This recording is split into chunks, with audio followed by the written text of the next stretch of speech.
Okay, what we're doing here, you're looking through the mil-spec device. We have the illuminator that's in the IR region. Now it's not exactly 904, it's a little bit broader than that, but you'll be able to see, you should be able to see, this is pitch black in here, I can't see where I'm looking to. I'm in front of Steve's car right now. I trust you can see me. Is that correct, Steve? Yes, that's correct. Okay. This is pitch black, we're in here right now. But you'll be able to, if you pan the vehicle, Steve, the front of the vehicle, let me get out of your way here a little bit, you should be able to see the hot spots of the sources of reflection. Now we're a little closer than, obviously, we're very close to this car, so you know, a laser gun is going to have its beam divergence at about, what, 22 inches at about 1,000 feet? So we're quite a bit closer to that, and you're looking at a pretty high intensity illuminator, and the Gen 3 IR device is going to really make things look much, much brighter. But you're going to get a sense for where the reflectivity is. And I looked at this earlier before Steve was filming here, and it's very interesting to see where there are some sources of reflection. Yeah. So now you see even the black car, you see there's not much reflection coming off the black car, and certainly the shape of the hood is, you know, going to be reflecting the light away. So that's the same phenomenon that's going to happen with a laser gun. You're not going to be able to get much light return from here. So we know that his car is pretty good here, but it's interesting to see that there are sources of reflection here that are actually unexpected. And one of the unexpected sources here are the laser jammers themselves. If you look, and I can't quite, I'm going to feel Right there, there's one there. Do you see any light reflection here, Steve? Yes. Okay.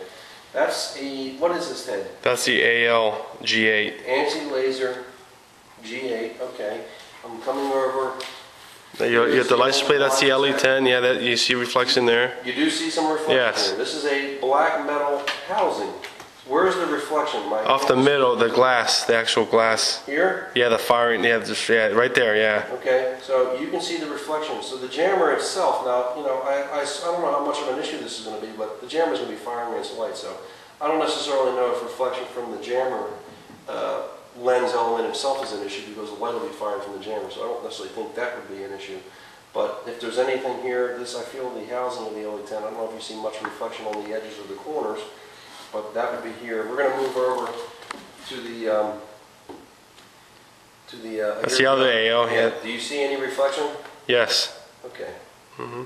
How about the lights themselves? You may, you know. Yeah, the light, if you move your hand, your left hand up, right around that area, Yeah, up higher, yeah, right, that area right there is really reflective. My finger on it right here? Yeah, your whole hand is on it. Okay.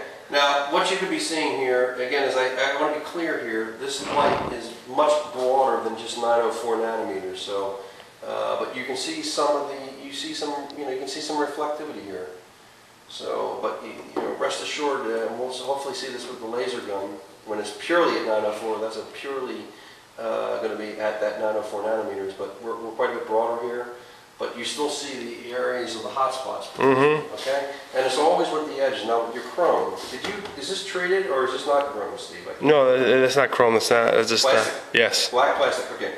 It's funny the way reflection works, but you can see the curves are probably where you're getting the laser, or the light reflected back. Is that correct? Do you see like, yeah, I see some, yeah. Light here? Yeah, a little bit, I see, yeah, I do.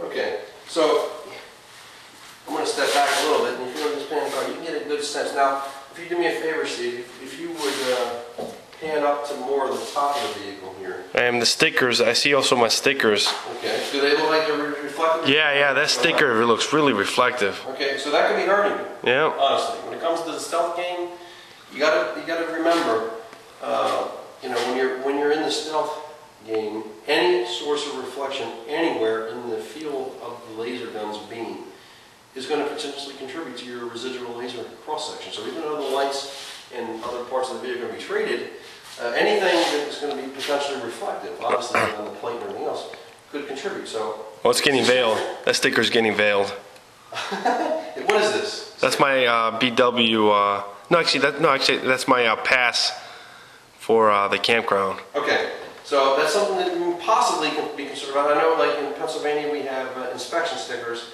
and admission stickers in many counties in Pennsylvania and other states as well.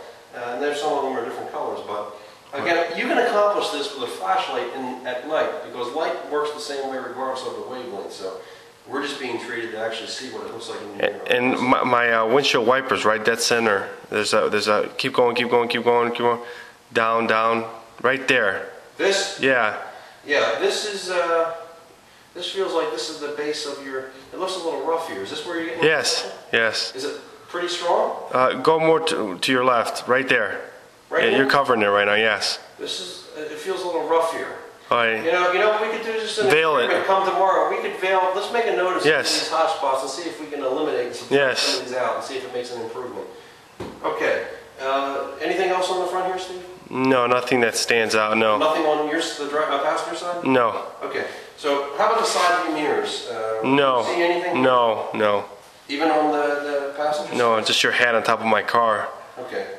Yeah, well, this is good for contrast. I want you to see the contrast. Okay. Anything else around the car?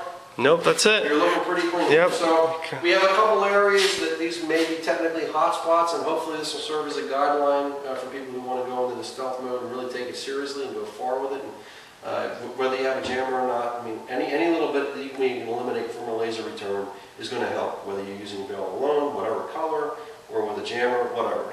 You just want to eliminate as much source of reflection, because these guns are very sensitive. And I think I may have told you, Steve, I was once able to range a veiled car that had a radio antenna up, and somehow the radio antenna was a very thin, narrow chrome, antenna that was up, and it was getting a hot spot off it that I was able to range, and by dropping the antenna, the veiled only performance improved another 50% from like 100 some feet down to under 100 or something, or under 200 or something, I'm sorry. So just be aware that in this stealth game, your weakest point is going to be your point where you're going to be felt. So that's the front of this vehicle. Right. Okay?